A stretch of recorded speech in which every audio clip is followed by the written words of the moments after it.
Alright, hey guys, Jackson here in my beautiful basement. Tonight I'm going to be repairing an RROD 360.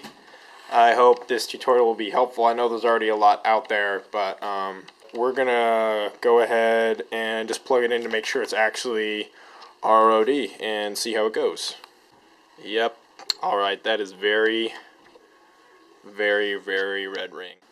Alright, so the next step is just to grab down here and just pull. It'll just come right off. And then you can just go ahead and lay the front down on the side. And next we're going to want to take off these two panels. So what we're going to do is we want to take a small screwdriver of some sort. And for each panel on each side, there's going to be three hooks kind of on each side. And so what you need to do is you just need to set it down, pull a little, oh, looks like he broke those off. Alright, and what you do is you just pull up a little bit and you set it in there, and those hooks should just pry right off.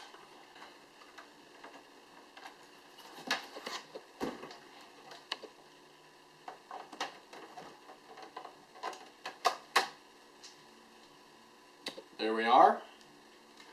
Get the first end off, flip it over, and now for this side it gets a little bit trickier. The first one you can't access through here. The first pin has to be accessed through these small holes. So what you're going to do is you're going to insert it and you're going to push it towards the wall, and then you're going to kind of pry it back, and that should give you the ability just to lift that first part out. There we are. Side up, flip it around, get that up, and then all that's left is just this last pin.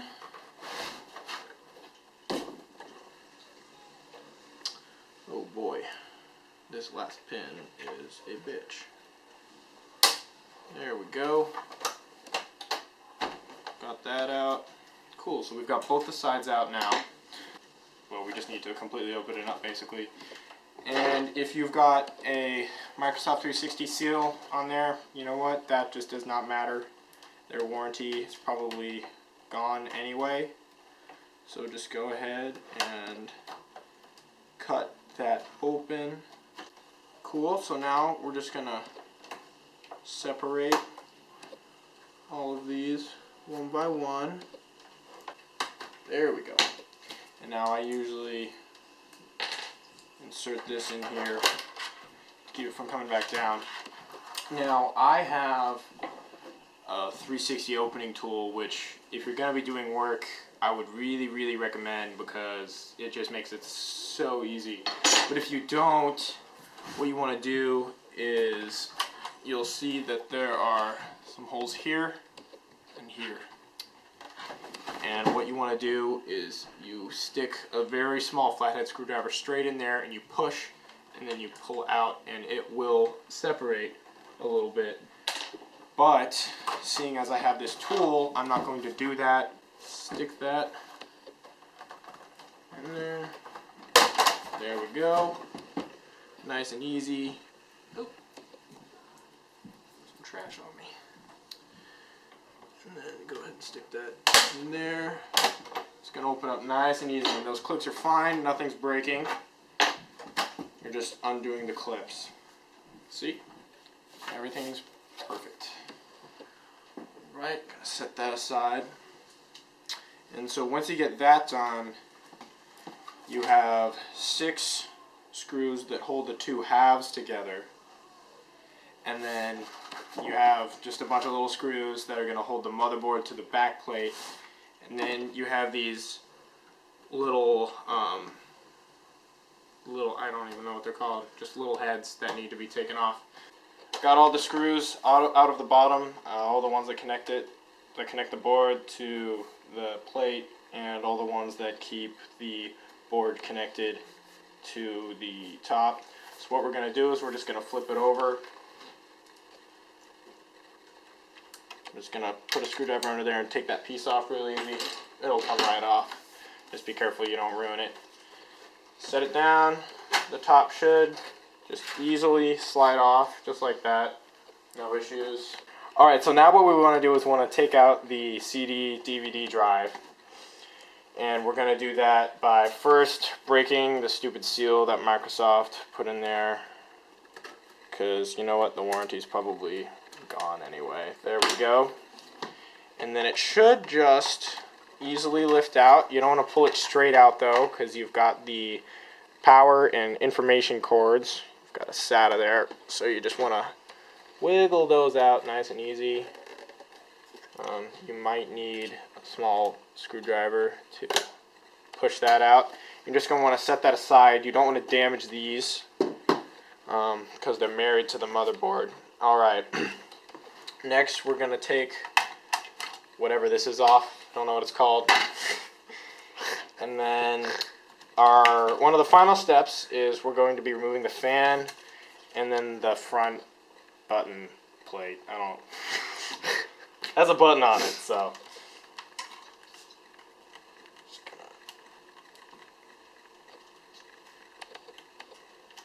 There we go. Alright, you're just going to want to slip a screwdriver under there into the fan, or in between the fan and the metal, just to get some leeway, and then it should just pop real easy right out. Just kind of push it forward, try not to hit the capacitors. You don't want to rip those out. So now we're going to go ahead and take the front plate off. This should work. Yeah, whatever. You've got 3 black screws holding the front plate down. All you got to do is just take those off, and then it should slide right out. It's just connected to the motherboard through one socket, so you shouldn't have any issues there. And make sure you're keeping track of all your screws while you're doing this, because if you lose them, they're kind of hard to replace, except for taking them from another system. So, that should just slide off, just like that. Safe place. Alright, so at this point, we've taken everything out of the 360 that in any way holds the motherboard to the case. So it should pop out. Pull it up with care. You don't want to mess anything up. Alright, there we go. This feels really loose. No wonder it RROD'd. That's incredible. So now we've got some sticky stuff. It's kind of cool. I'm going to play with it later.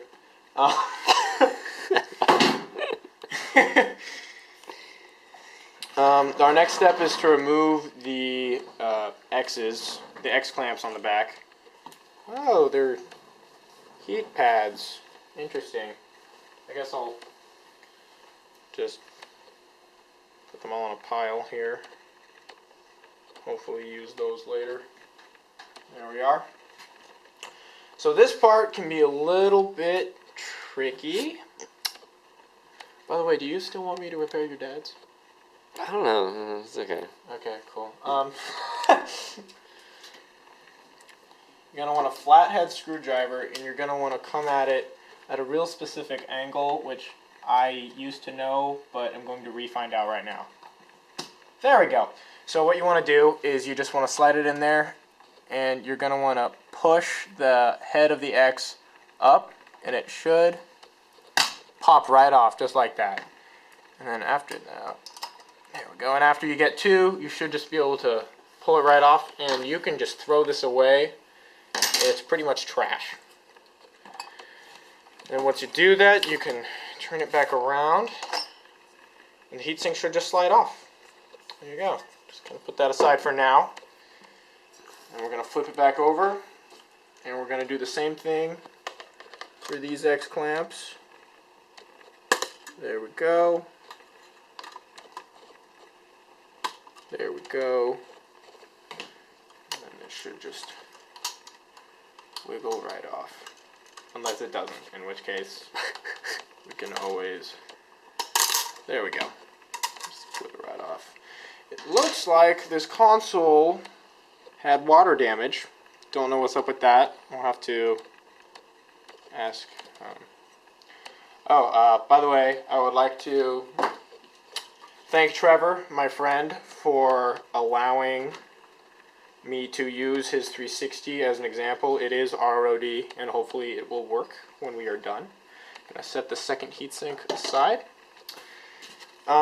So you can take these off if you want to. I don't really care. They don't bother me. And what we're going to do next is we're going to clean off both the CPUs with, I like to use, don't know where it is, it's a product called Goo Gone. It works really well. Takes the, shit right, oh, you found it? Yeah, Goo Gone, there we go.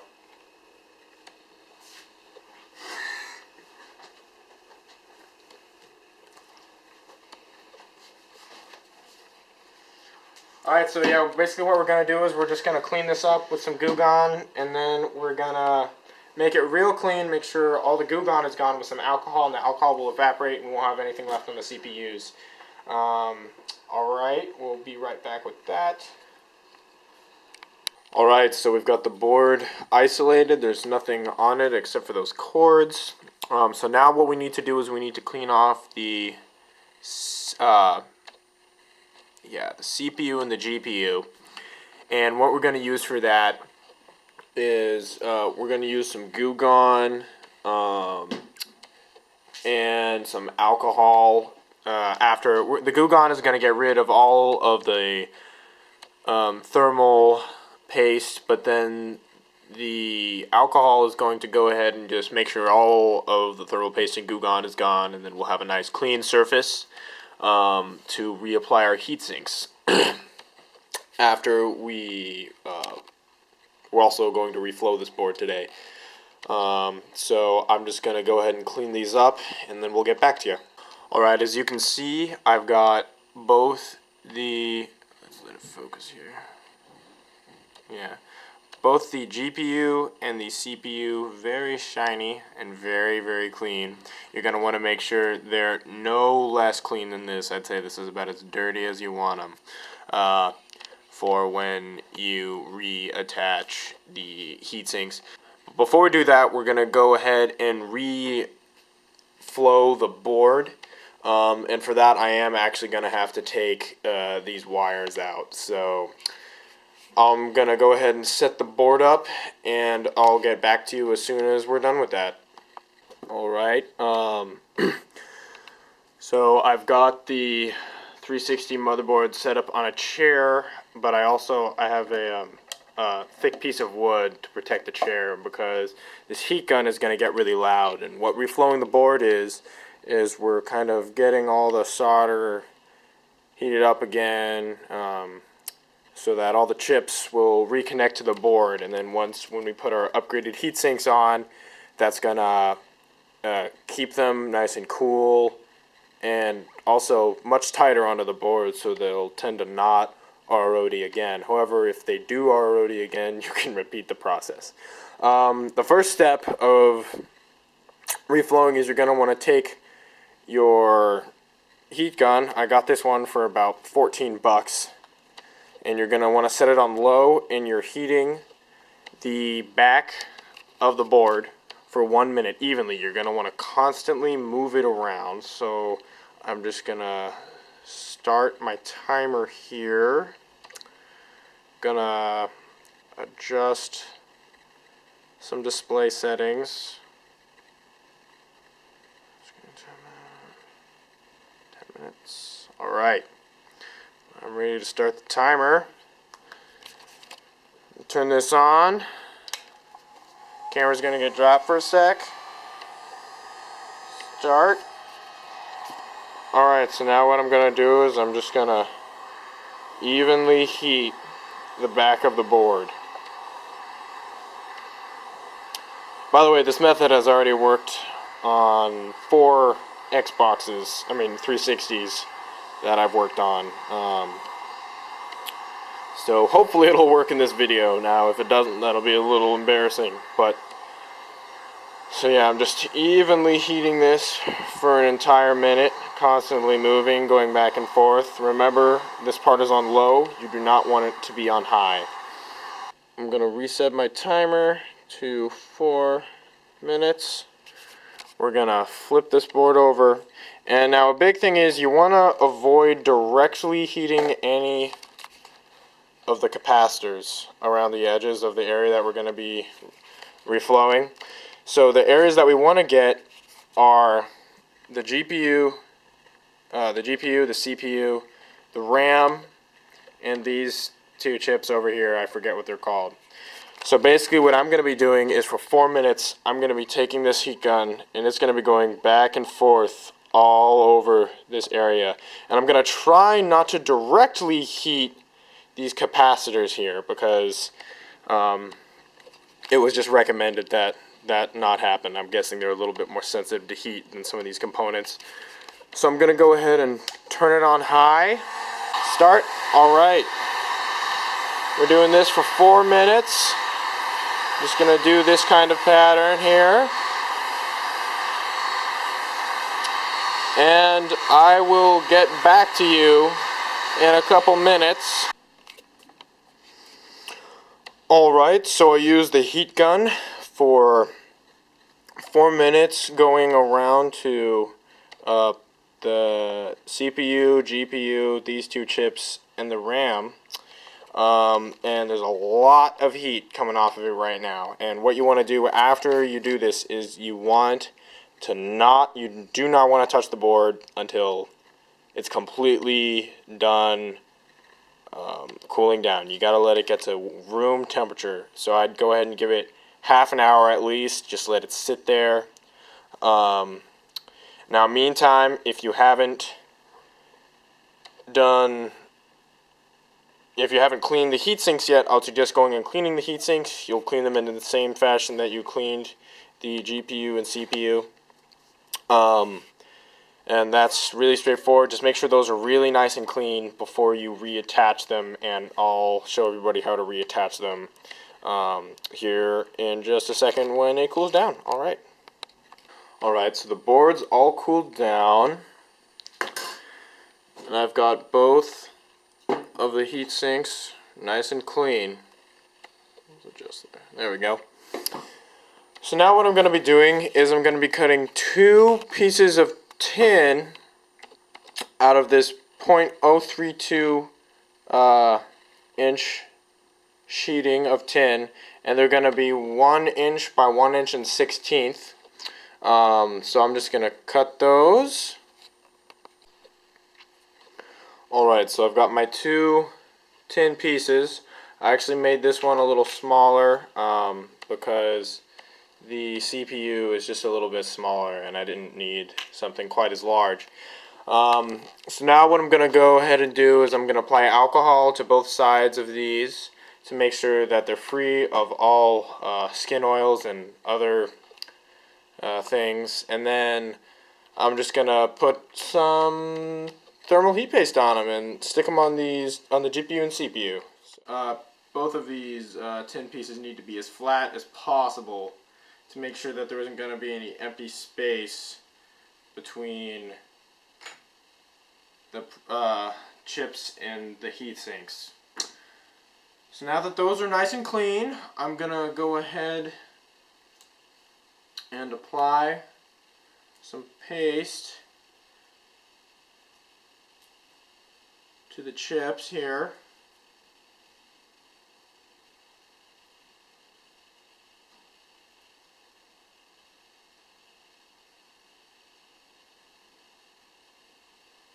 You're going to want to make sure that you get enough on every chip. You don't want too much. I usually put a little bit too much on by accident. You can just go ahead and lay your tin down here.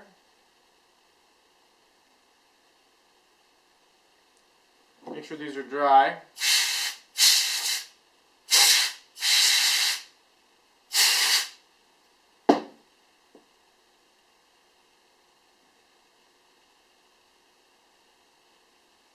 There you go. And And the next step is going to be putting some heat paste on these and then putting the heat sinks on.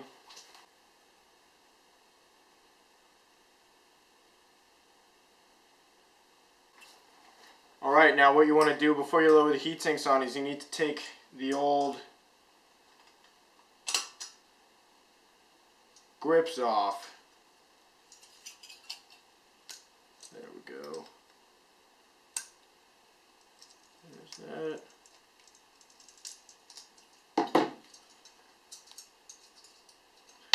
The X-clamp fashion of holding these things down just does not cut it. Alright, this is all clean.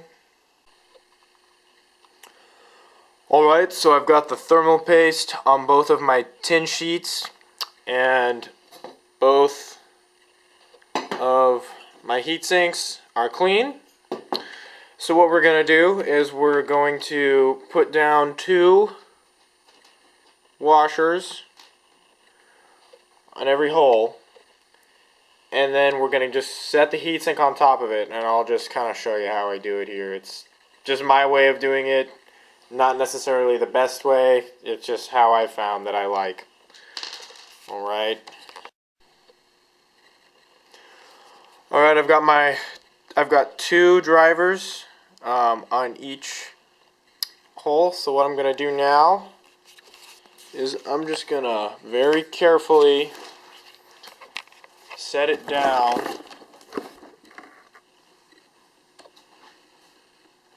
and take the heat sink,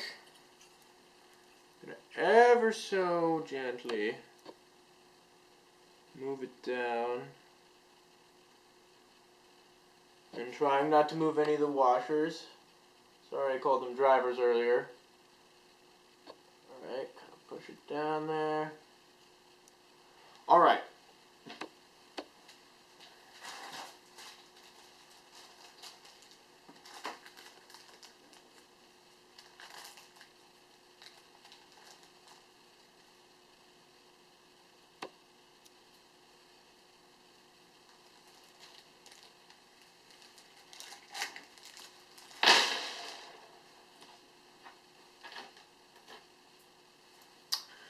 So I've got 4 screws here, and what I like to do, and again this is just what I've developed, you may think it's stupid, is I pull the board out,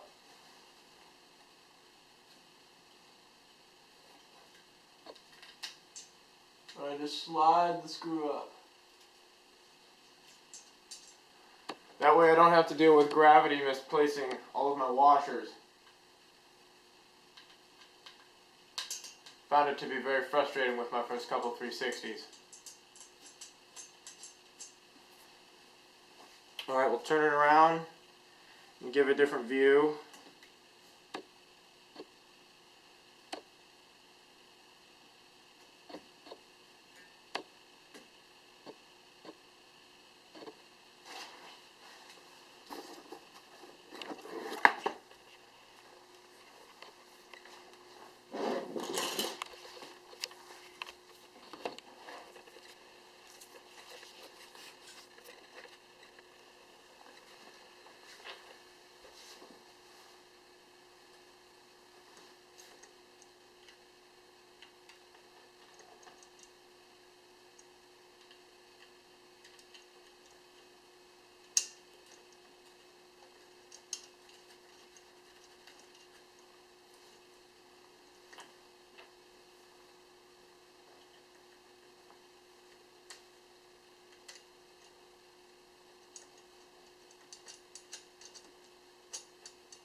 Alright,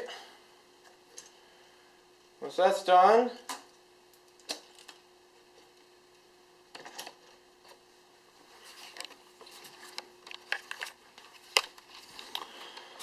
now the washers are going to go anywhere now.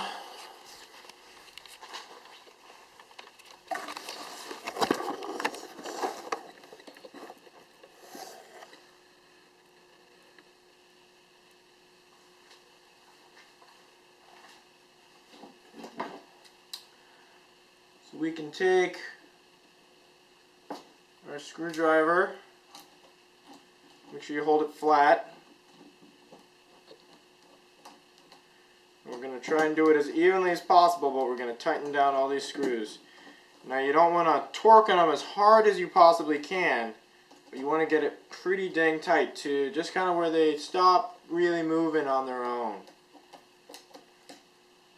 Or easily, I might say. I want to get some pressure in the board there. It's got to have really, really good heat dissipation.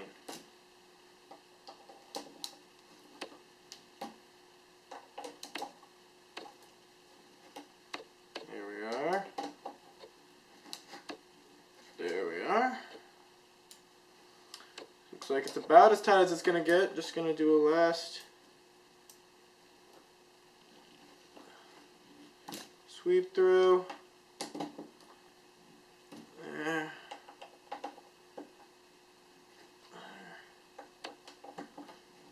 Alright. That one's good. Nice and tight in there. Alright, now we're just going to do the same thing for this one.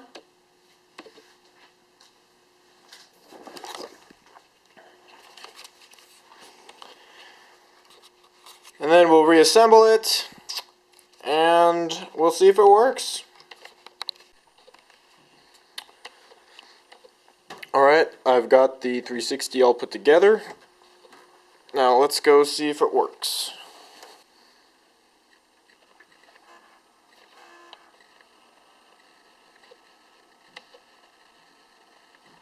Boom, boom, boom, boom. Yeah, alright. Got it working. Thanks for watching, guys.